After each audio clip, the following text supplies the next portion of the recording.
Calgary, Rocky Ridge. Well, thank you, Mr. Speaker, and it is my pleasure to rise virtually today and to join the debate on C-14, an act to implement certain provisions of the Fall Economic Statement. So this bill has 7 parts, mostly containing items to which I don't object and the aims that I support under the circumstances Canada currently finds itself.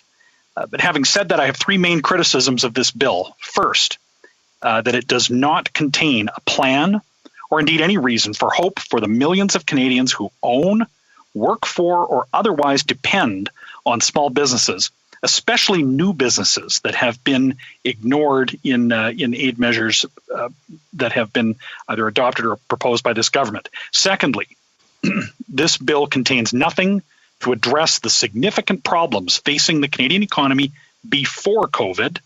And finally, this government should not be granted the unnecessary increase to the borrowing authority contained in this bill.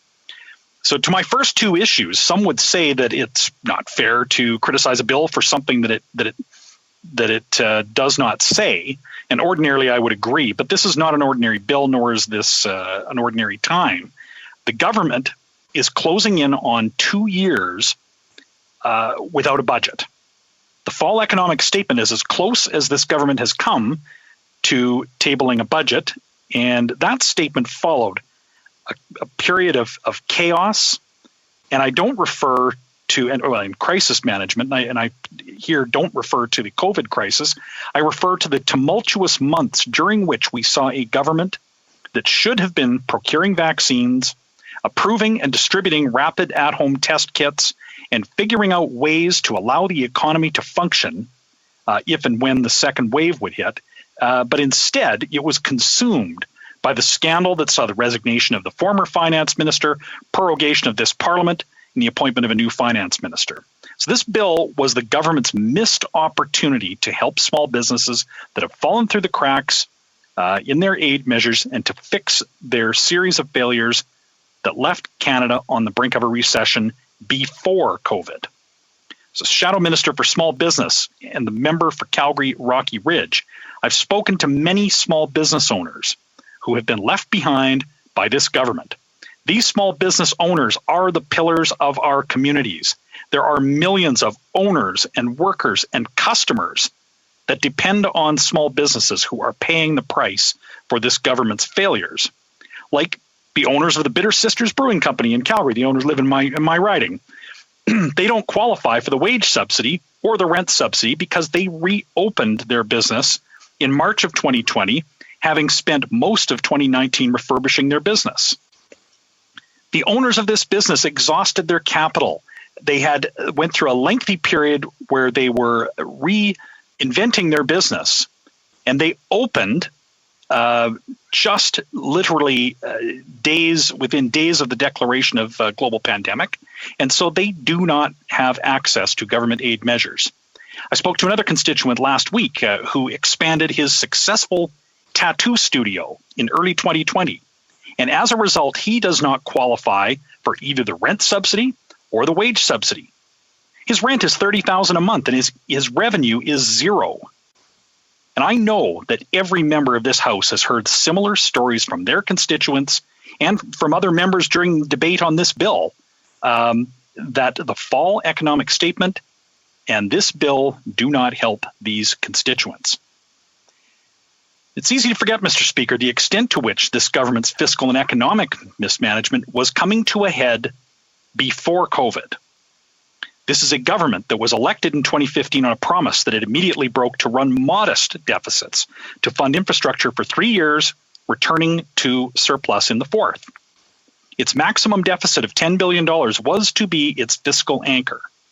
That anchor was cut immediately after they took office, and the 2015 election promise seemingly was obliterated into an Orwellian memory hole, never again to be acknowledged by this government, and replaced by a new anchor, that Canada's debt to GDP ratio was low and would always be reduced and would always shrink.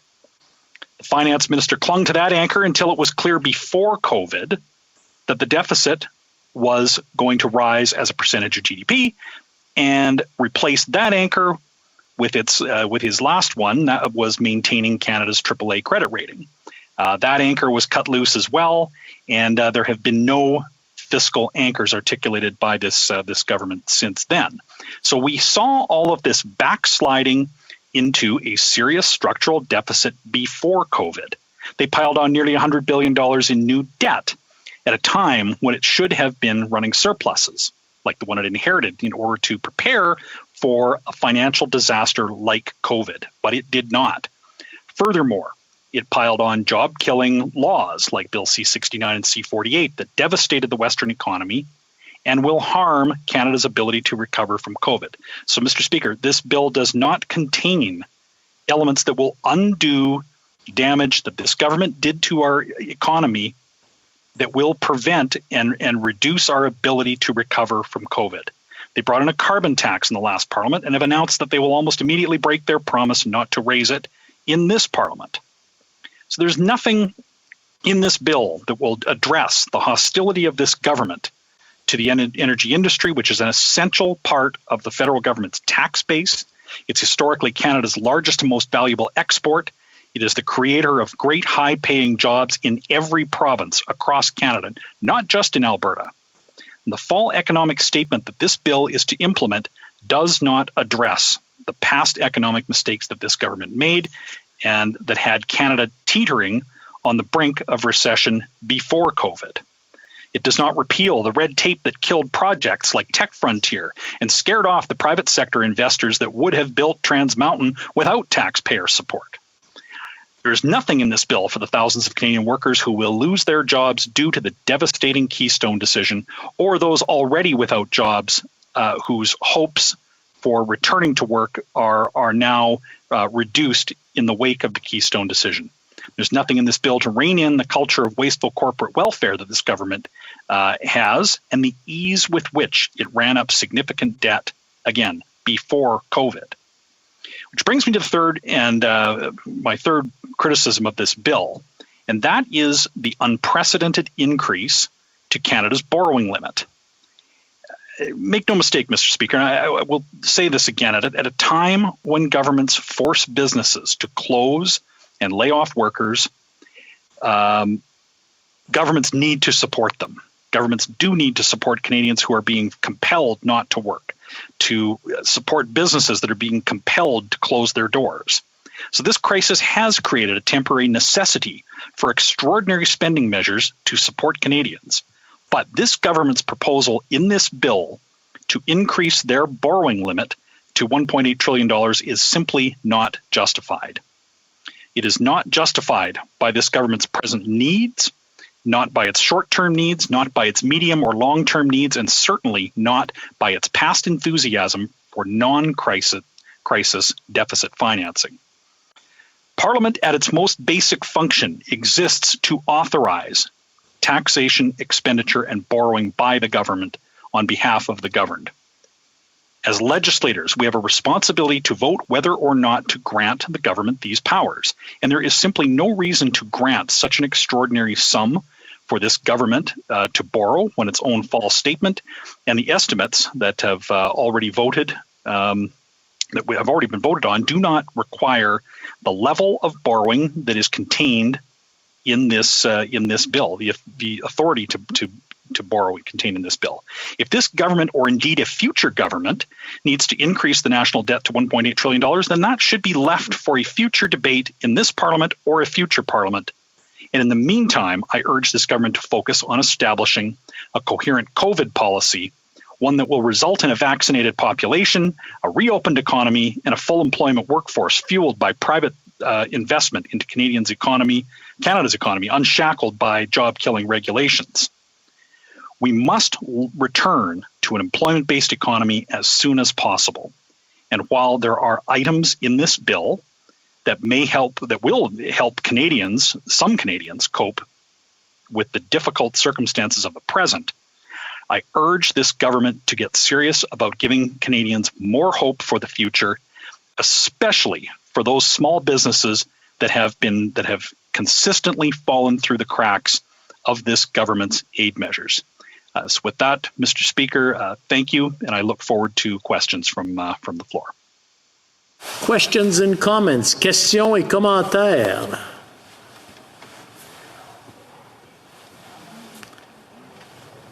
Seeing none, we'll be resuming debate. Oh, une question de l'honorable député de Abitibi-Témiscamingue. Question, the Honourable Member for Abitibi-Témiscamingue. Thank you, Mr. Speaker. Happy New Year. Happy 2021 to you, hoping that 2021 will be better than 2020. My question for my colleague is very simple. What does he think about the government's performance in supporting businesses? Are we doing enough for our small and medium enterprises? Are we doing enough for our entrepreneurs? And what does my colleague think about this strategy, which is based on loans and these businesses becoming indebted? Thank you. Calgary Rocky Ridge. Well, I thank the member for TBT-Témiscamingue for his question, and the answer is there are many measures that this government has undertaken that were necessary and are indeed supporting small businesses. But there are also many, many, many small businesses that are falling through the cracks, that have not been able to access aid measures that they need, and they're for a variety of reasons. The most recent ones that I referred to in my speech are those for new businesses that opened their doors, that had maybe spent all of 2019 gearing up for a reopening at the end of last March, and those businesses they're just devastated. They're not qualifying. The government knows it, and they have not taken action to support those businesses in particular. The debt load that businesses are taking on is extremely concerning. These businesses are just desperate. They're desperate to see the end of COVID, to get reopened. This government needs to get serious about answering questions on its vaccination rollout so that we can get a vaccinated population and get an employment-based economy back on track. The Honourable Secretary, questions and comments. The Honourable Parliamentary Secretary, the Government House Leader. Thank you, Madam Speaker. And I agree with the member in terms of when we talk about small businesses and how important it is for government to come to the table. And that's something which I believe that we have. We can talk about the Canada Emergency Wage Subsidy, the Canada Emergency Rent Subsidy, the Emergency Business Account, making sure better business credit availability. There's regional relief and recovery funds. There's a number of things that are out there that government has done to ensure that the backbone of Canadian economy, our small businesses and medium-sized business and others, are in fact being able to better manage as a direct result of the negativity from the pandemic. My question to the member is, would he not agree in terms of from an opposition or any member of parliament, one of the most creative things they can do is come up with specific suggestions and ideas. Here is a plan. Here is something that you can as government, or we can do as government, and being very specific would be helpful at this time. Honourable Member for Calgary Rocky Ridge. Well, the opposition spent much of the last year doing exactly that. We proposed all the fixes that they needed to undertake on their rent subsidy program, which was a disaster for months. The opposition was instrumental in fixing that program. The opposition was instrumental in fixing all of the shortcomings of the CEPA program that he also mentioned. So the opposition has been very active in constructively offering fixes to the government.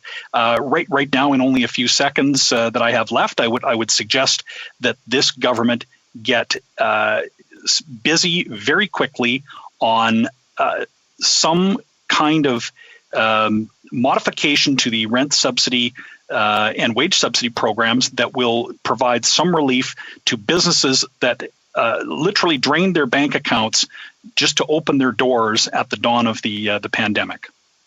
For a very brief question, the Honourable Member for Windsor West. Thank you, Madam Speaker. It's quite right to note that government policy has affected profits on businesses and small business as well, too. A quick question to my colleague. Would he not agree that there should be some regulatory reform with regards to credit card interest rates, especially small businesses that have unjust pricing and service fees during times right now? Answer from the Member for Calgary Rocky Ridge. He points out a problem well known to especially the small business community. Merchants in Canada pay the highest fees probably in the world. It is an ongoing issue that is exacerbated by COVID. I think we had. I don't know if I can do it in a few seconds, but certainly I'm concerned by the lack of competition in that area, and it's a very important concern that I've heard from many small business owners.